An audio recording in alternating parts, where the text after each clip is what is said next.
Oh,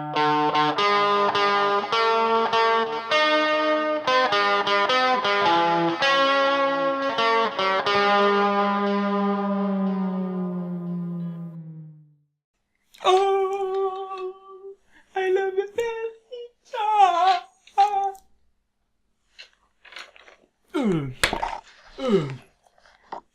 hello.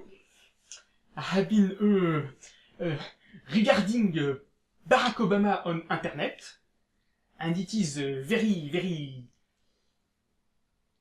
Bref, le président américain Barack Obama a fait sensation la semaine dernière en se moquant de lui-même et de ses ministres lors d'un dîner avec la presse. Regardez un best-of. I have to confess I really did not want to be here tonight, but I knew I had to come. Just one more problem that I've inherited from George W. Bush. Now, Sasha and Malia aren't here tonight because they're grounded. You can't just take Air Force One on a joyride to Manhattan. I don't care whose kids you are. Think back to that day that I called Axe so many years ago and said, you and I can do wonderful things together. And he said to me the same thing that partners all across America are saying to one another right now. Let's go to Iowa and make it official. Française, Français, je suis colère. Monsieur Obama, non content d'avoir refusé un entretien tête-à-tête avec notre président, lui a maintenant volé son domaine clé, être la vedette médiatique internationale. Aussi, Monsieur le Président, j'ai décidé de vous présenter un discours que vous pourriez dire lors de votre propre dîner. Bonsoir, mesdames et messieurs. Je suis ravi d'être ici avec vous ce soir, pour encore une première de mon gouvernement, un dîner avec la presse. D'autant plus que personne ne pourra nier que je suis très loin d'être en terrain conquis, ce pourquoi je souhaite remercier personnellement mes amis du Figaro d'avoir bien voulu venir.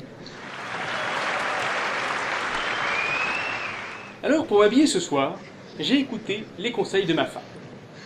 Ne pas en faire trop. C'est pourquoi j'ai mis la moins chère de mes Rolex.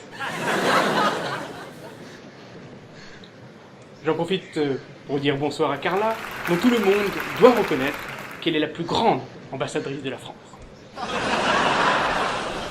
Surtout par rapport à moi. D'ailleurs, maintenant, c'est bien simple, lors de nos voyages officiels, je suis présenté comme le mari de Carla Bruni.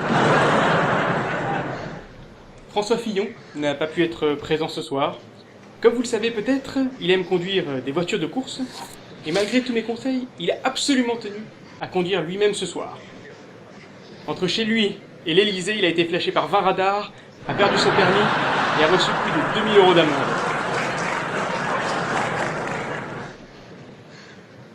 Alors beaucoup pensent que nos relations sont tendues. C'est complètement faux.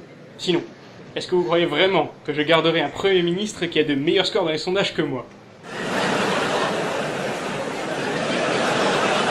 Rachida Dati, la ministre de la Justice, est ici ce soir.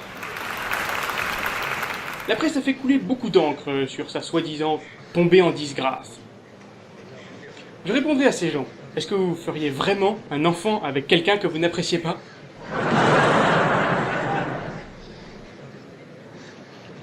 Bernard Kouchner, le ministre des Affaires étrangères, est présent. Je me souviens du jour où je l'ai contacté pour lui proposer le poste de ministre. Il m'a dit que cela l'intéressait, mais qu'il ne pouvait absolument pas trahir les siens. Je lui ai alors demandé de qui il voulait parler. Après une longue hésitation, il a accepté ma proposition. Christine Albanel n'a pas pu venir ce soir. En revanche, elle avait un dîner avec Pascal Nègre, le président d'Universal Music, pour la remercier de la loi Adopi. Il a fait venir son idole, Cindy Sandeau. Tiens, en parlant de Nègre, je vous demande tous d'avoir une pensée émue pour Brice Hortefeux, qui lui aussi retenu. Le ministre de l'Immigration est actuellement dans un avion. Il est tellement dévoué à sa tâche qu'il a décidé de reconduire personnellement des sans-papiers chez eux, à Miami, où il sera malheureusement obligé de passer tout le week-end. Avec mon équipe, nous sommes fiers de ce que nous avons réalisé depuis 2 ans. Et ce n'est que le début. Voici ce que je prévois de réaliser dans les 2 années à venir. Me faire élire président de l'Europe. Obtenir un entretien en tête-à-tête avec Barack Obama. Divorcer et me remarier. Et surtout, me faire réélire président de la République. Merci pour tout, et au revoir. Ah, qu'est-ce que ça serait bien. Mais venons-en aux autres actualités de cette semaine. Ségolène Royal, qui avait décidé le 1er mai de ne pas manifester à Paris avec Martine Aubry, réitère. Cette semaine, alors que Martine Aubry soutient la candidate PS pour les européennes de la région de Ségolène Royal, celle-ci aurait fait savoir que, non, finalement, elle ne savait pas, que ce n'était pas sûr. Officieusement, Marie-Ségolène aurait dit qu'elle ne souhaitait pas être instrumentalisée. En somme, Marie-Ségolène ne veut pas être instrumentalisée par un parti qu'elle instrumentalise déjà. Autre scandale, toujours au Parti Socialiste, où, lors du vote sur la loi Hadopi, Arnaud Montebourg a voté blanc. Il a expliqué ce choix par cette phrase. Faire croire à la jeunesse que l'accès à la culture, à la musique, comme au cinéma, pourrait avoir une chance d'être gratuit est une profonde erreur. Sentiment respectable. Sinon, on me dit à l'oreillette que sa femme, Hortense de la Briffe, est déléguée générale de l'Association des producteurs indépendants et de l'Union des cinémas. Ça n'a aucun rapport, enfin. Enfin, bonne nouvelle, pour tous ceux qui, comme moi, avaient peur qu'à la suite de son mariage, David Martinon ne disparaisse de nos vies, il est de retour, en grande forme, et requinqué, et il a ouvert son blog. L'ancien chantre de la communication a d'ailleurs su trouver un titre choc, le blog de David Martinon. Ah, monsieur Martinon, tenir un blog, un compte Facebook et un compte Twitter à jour, mais comment faites-vous ? C'est sur cette bonne nouvelle que nous nous quittons, juste après cette citation de Nicolas Sarkozy.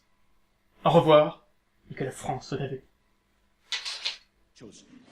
Le pouvoir de dire non, en fait, existe, et le pouvoir de dire oui, non. Parce que chaque pouvoir